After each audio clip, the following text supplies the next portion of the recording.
van den Bergh on the 10th of September 1995 in Johannesburg, South Africa, tape number 3. Mirjam, the Jewish community in Zimbabwe, are they largely Ashkenazi or Sephardic? More Ashkenazi than Sephardi. Quite a lot of Sephardi came from the Congo to Rhodesia after the troubles in the Belgian Congo.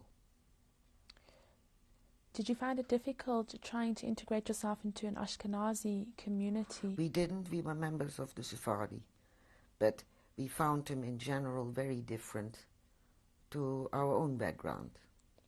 We were members, but we were not really part of the community, if I can put it that way. Did you find the Ashkenazi in Zimbabwe different to the Ashkenazi in Holland? Yes. In what way? Well, mostly because they came from Eastern Europe and are very different to us, because most of them had lived in ghettos. Because in Poland and Lithuania and all those places, I believe the Jews lived in ghettos, which we normally never did. Did you find the customs different at all? Yes, also. Are there any that stand out in particular? But of course, food-wise. And one thing which I consider sacrilege is the chopped herring. But my husband said that to me.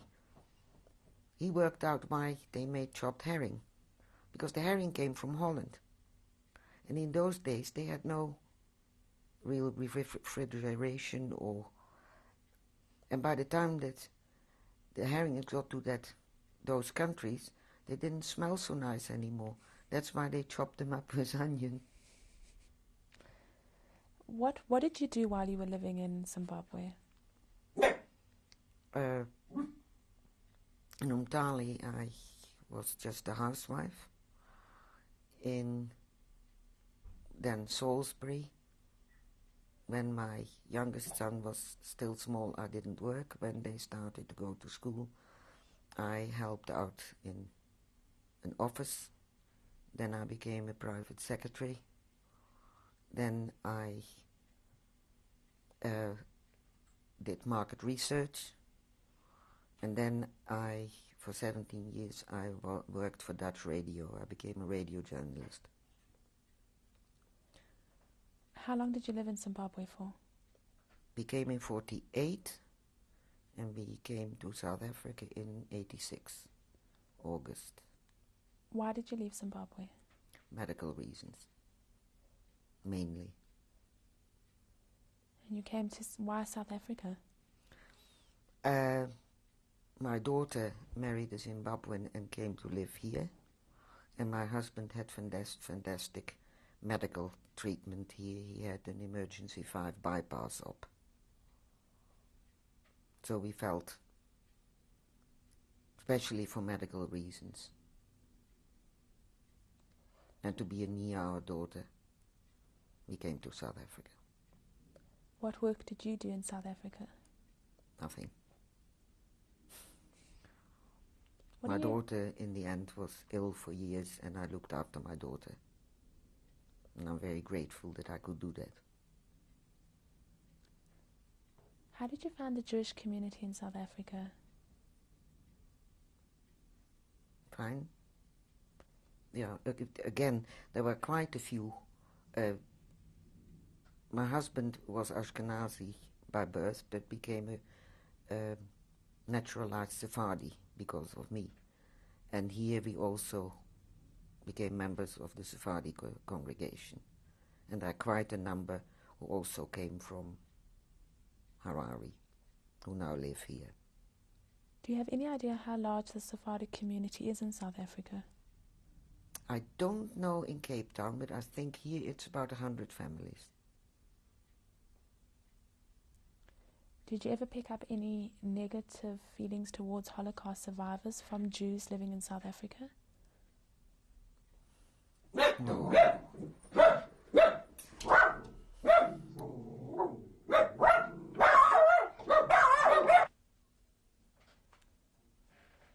So Mirjam, have you ever come across any anti-Holocaust survivors' feelings here in the Jewish community? No. I can't imagine that anybody would feel like that. After what these people went through in the camps. How can you? How dare you?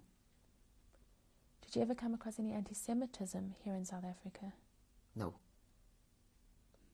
Not in the circles, in my circles. Did you become involved in the Jewish community? Well, I'm a member, but I've never involved myself in any, especially in the last years of my husband and my daughter. There was no time in any case. I am now a member of the Holocaust Survivors Association, and I belong to Nechama. What is Nechama? Nechama is the Jewish equivalent of hospice. And what work do you do? We get together and it's counseling on loss. Did you find that the Jewish community here was open to hearing the stories about what had happened to you during the war? No, very few. Very few. No, not as a rule. No. Why do you think they were that way? Maybe they're not interested or don't want to hear anymore. Did you want to tell your story? If people want to hear it, the parts I remember, I will tell them. But of my own accord, no. What work does your husband do? He was a textile manufacturer. He went to ordinary schools and then he went to a textile school in Holland. And then he became an apprentice, which you have to do before you finally qualify in Belgium and France and in Holland. And he was managing director of textile factories. How many years were the two of you married for? 47. Where were you exactly when you met him? I met him in London when we were watching the celebrations of VJ Day. You know, the end of the war with Japan on the 15th of August. When you say watching the celebrations, what do you mean? Well, everybody went mad. I think we were outside Buckingham Palace. Did you know straight away that this was the man you were going to marry? More or less, yes. How many children do you have? I had 3. Could you tell us their names? Joseph Willem is my eldest son. Then I had a daughter, Henriette. And my youngest son is Martin Hans, and he's a rabbi in England. Are you religious today? I'm not orthodox like my parents were. But I've got a kosher household. And I observe. Friday night I always have. Did you become less religious because of the war? No, I don't think that had. It's probably maybe rebellion against a very strict upbringing. And yet your son is a rabbi. Yes. So where does he get and that an Orthodox rabbi. So where does he get that strong religious outlook from? Probably from my side of the through my father. And I'm very grateful that my father was still alive when my son decided to go this way. Mirjam, how do you feel about the role that the Catholic Church played during the war? They could have done an awful lot more. There were some who did a lot, But I know also they hid children, but my father was involved with battles to try children back, and he wasn't always successful, that the Catholic Church refused to release them. Are you talking about after the war? After the war, yes. So was that children who had been hidden by the church during the war? Yes. Did your father ever speak about that? Not often, only just after it happened. But he never brought it up again. How did he know that these children were Jewish? I don't know, because I wasn't there. I was already in England and he was back in Holland. After the war, your father went back to Holland. Did he ever go and visit any of the concentration camps? Yes. After the liberation, he went to the camps. And I remember I was then in Holland for a week. I was then still working for the Dutch government and still in uniform. And my father had some urns with ashes in our house. That he'd brought from the concentration? That he brought from the camps. And what did he do? That were going to be buried with the necessary decorum. Where were they buried? I think in Ouderkerk, which is the old Sephardi cemetery outside Amsterdam. Can you spell the name of that cemetery for us? Ouderkerk. It's also a national monument. Mirjam, did you ever speak about the war to your parents or your brothers and sisters after the war? No. Did you ever speak about it to your children? Very little. My daughter occasionally asked.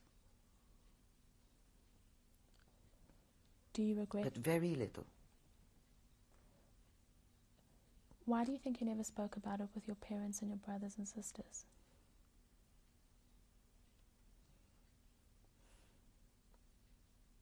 Well, I think we wanted to forget all about it.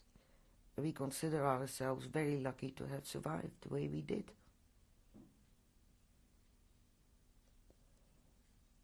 And lately, recently, when you're with your brothers and sisters, do you ever speak about it now? It came up with my sister, which I'm sure was a result of the war, though we were lucky to escape a lot of the worst. But when we were first in Buenos Aires, my youngest sister had a most peculiar attack, I don't know, but she was out of her mind. She wasn't with it. I don't know how you can express it otherwise. And this lasted a week. It was that I will never forget. And she recovered, and it's never happened again. When you say out of her mind, what do you mean? She wasn't I don't know the correct word. Was she remembering what had happened to her? She never talked about it. She just was out of the world. Do you regret not speaking about your experiences? Do you think it would have helped you perhaps cope better had you spoken more? I think if we as a family had at the time, it would have been better. Now I've lived so much longer and learned so much. It probably would have been better. But now I think there's no point anymore. Do you ever have nightmares? I used to have, but not anymore.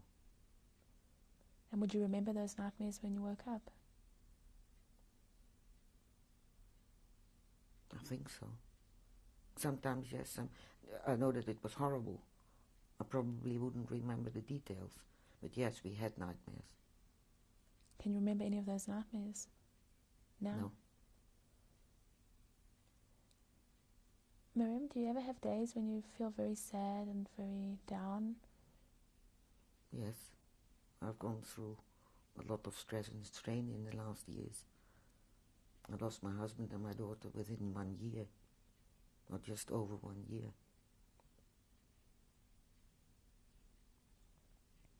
Do you find that perhaps as you're getting older, you think about your experiences during the war even more? No. Why did you decide to do this video?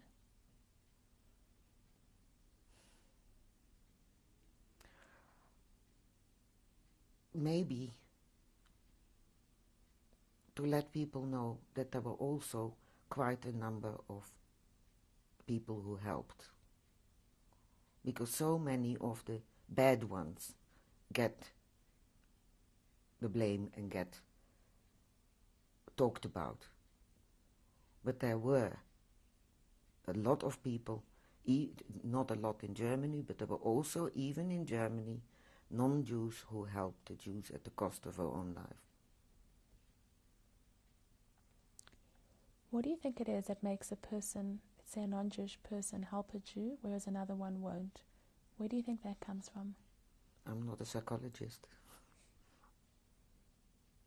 Probably their background, the way their family talked about Jews. Because I'm sure in some circles, and even today, that Jews will be talked about derogatively. But I think it depends on the background of the person and whether the family as such were, for some reason, anti-Semitic. And Mirjam, because you survived the war, do you ever feel some type of responsibility or something because you came through it? Well, I think you have to help people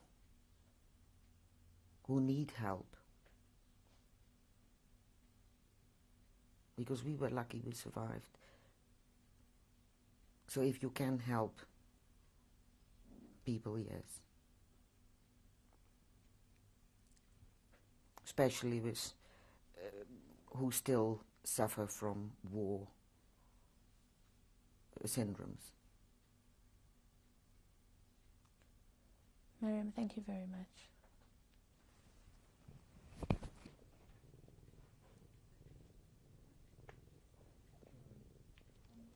Do you want to start? Uh-huh. Yes, I'd like to introduce my grandson, Michael Hans Salomon, and my granddaughter, Jenna, Mirjam, and I'm very happy to have two grandchildren in Johannesburg. And these are my beloved animals. This is Sherry, and this is Salcha, which is short for salchicha, which is sausage in Spanish. And this is my Tonkinese cat, Mauchi. And they are my great pals. Should I just add something? Well, basically, having a grandparent who survived the Holocaust or the whole war, it's just when you hear stories about the war, somehow it's just got a bit more impact, slightly more. You actually can relate a bit more because we've heard stories, and just it's a lot closer to home.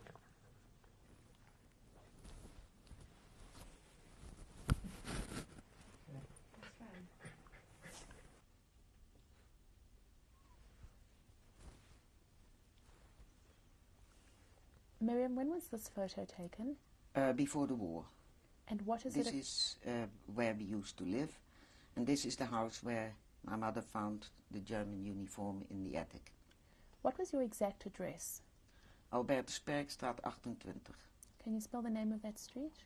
ALBERTUSPERKSTRAAT. Were you born in this house? No.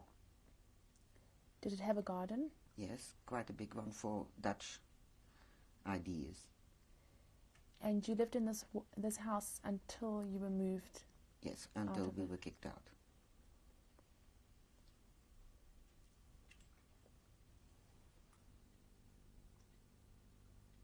Mirjam, when was this photo taken? In 1944. And what is it a photo of? That is a 3-tonner, which I drove bringing supplies to the civilian population. Where is the photo? The photo is taken in Breda, where we were stationed. How do you spell In it? Holland. Breda. How old were you And- in the photo? 20.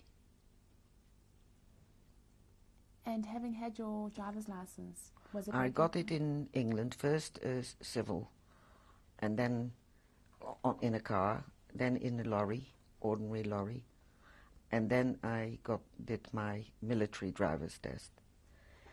On that I got my driver's license in Rhodesia. And when we moved to South Africa, I got my driver's license on those.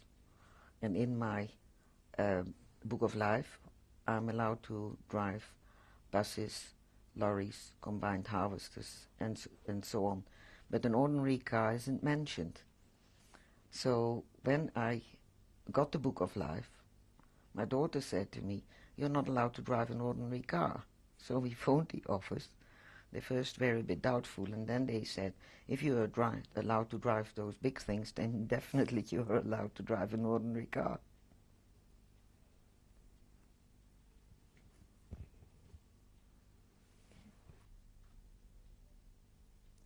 Mirjam, when was this photo taken?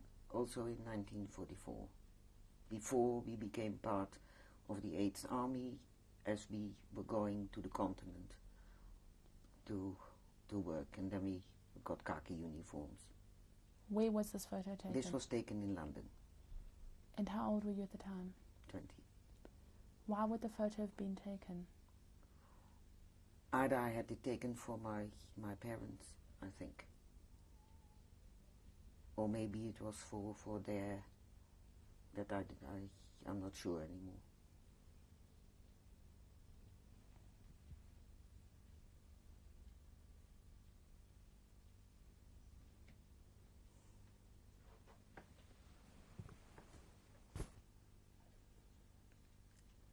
Mirjam, when was this photo taken? I think in February 1940. And can you tell us who the people in the photo are? The standing one on the right is my eldest brother. Well, then on his left is me. Sitting is my second brother. The one in the middle is my youngest sister. On the right is my father. In front of him my mother. And next to her my middle sister. Can you tell us what your brothers and sisters are doing today?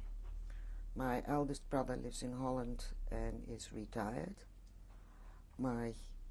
He was in the wool business. My younger brother is a retired scientist, and my sisters, the one next to my mother died 15 years ago, and my youngest sister is not working. Mirjam, how come you have this photo today? All these things that you see here, the old things, everything went to these friends of my parents who guarded them, looked after them during the war. Non-Jewish people? Non-Jewish people. And is it quite unusual for people to have photos like these kind of photos? Yes. Yes.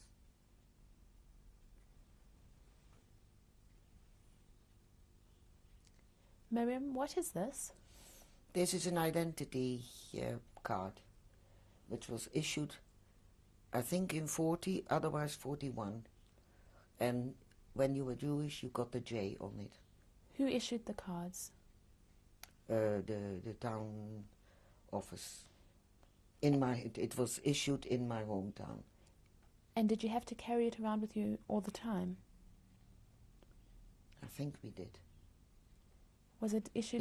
I think it was also. Did we have rationing? I can't remember. Whose signature's on the Mine. card? Was the card issued to children as well? Yes.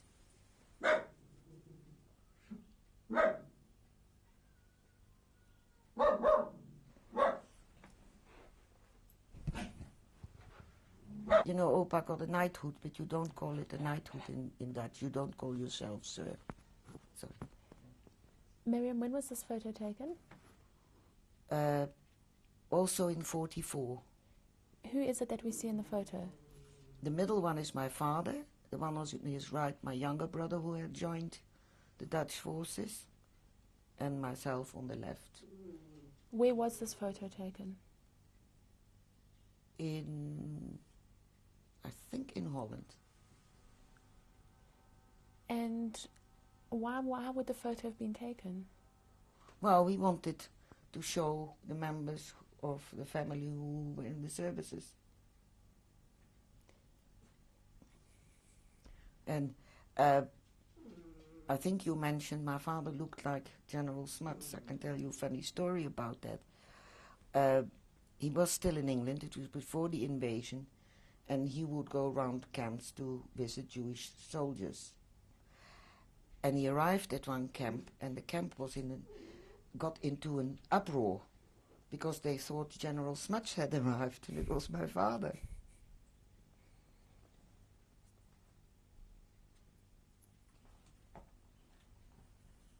Mirjam, who is this in the photo? That is my father when he received a very high decoration. It's called Ridder Nederlandse Leeuw. Mirjam, who is this in the photo? That's my father, and he had just that day received a very high decoration, Ridder Nederlandse Leeuw. Why was he given this? For all his work that he had always done. He already had another decoration. You can see under the proper medal there is a little, like a button, and that was Officier Oranje Nassau. Which is also, but that was given quite a long, some years before he got this very high one. When did he receive this award? I think in the 60s.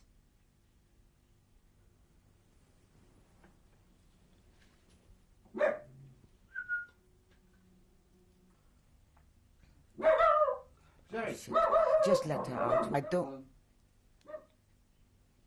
I don't know which year it was, but also must have been in either in the 50s or the 60s. He became Bergh of Hilversum, my hometown. What does that mean? An honorary citizen. Like, I think Mandela got something like that of Johannesburg. And why did he become an honorary citizen? Also, again, because of all what he had done.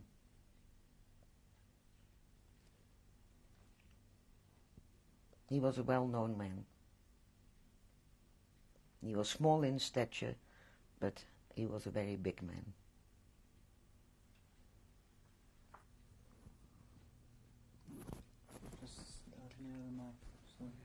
Who do you want to talk? Mirjam. Mirjam, when was this photo taken? I think in 89. And please tell us who's in the photo. On the left is my granddaughter. In the middle, my daughter. On the right is my grandson, Michael. What was your daughter's name? Henriette.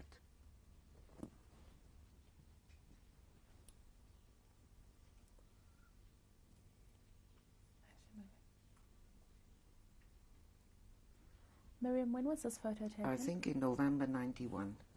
Who's in? Was my husband. And this was at friends in Picardie Bergh. We were on a senior citizen trip. We visited with very old friends. How many grandchildren do you have? 6. And aside from the 2 that stay here in Johannesburg, I've got 2 in England, a girl and a boy, and I've got 2 grandsons in Harare. Okay. Okay, and I'm rolling. Mirjam, when was this photo taken? In June last year. And who is it of? That is my youngest son, who is a rabbi. Now, he was a rabbi with the Sephardi congregation in Manchester. He is now with an Ashkenazi congregation in Wembley, London. And what are the names of your grandchildren and his wife? The girl is Abigail, and the boy is Joshua, and my daughter-in-law is Anna.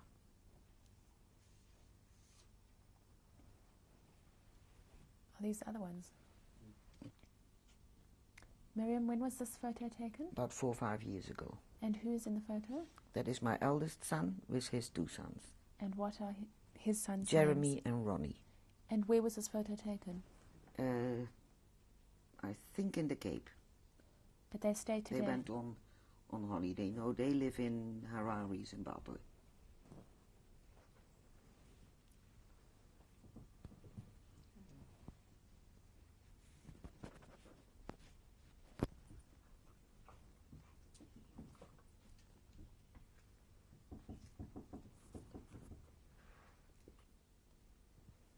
Mirjam, is this a yellow star that you wore? Yes. When did you receive it? I think in 41. And how did you keep it through all these years? Mirjam, did you wear this yellow star? Yes. When did you wear it? As soon as it was issued. And what year was that? I think 41. How come you've managed to keep this yellow star all these years? When we were on our way escaping, we took it off, of course, and I hid it in my panties. And I've kept it ever since. And why did you keep it?